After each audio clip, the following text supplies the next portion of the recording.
கழுதை புலியிடம் சொன்னது புல்லின் நிறம் சிவப்பு. புலி கழுதையிடம் சொன்னது இல்லை, புல்லின் நிறம் பச்சை. விவாதம் சூடுபிடித்தது. இறுதியில் காட்டின் ராஜாவான சிங்கத்திடம் தீர்வு கேட்டு இருவரும் சென்றார்கள். கழுதை கத்தியது, ராஜா, புல்லின் நிறம் சிவப்பு, அதுதானே உண்மை.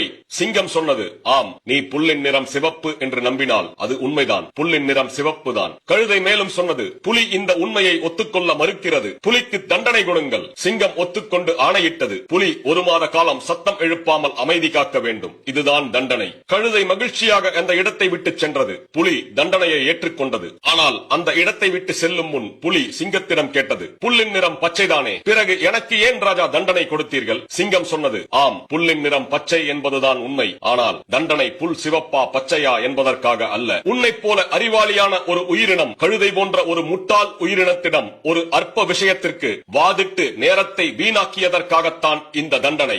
மாரல் ஆஃப் தி ஸ்டோரி, உண்மைகளையும் யதார்த்தங்களையும் உணர்ந்து கொள்ளவே விரும்பாத, தன் நம்பிக்கைகளும் மாயைகளும் மட்டுமே உண்மை என்று என்றும் நம்பும் ஒரு முட்டாளுடன் வாதிடுவது நேர விரயம்.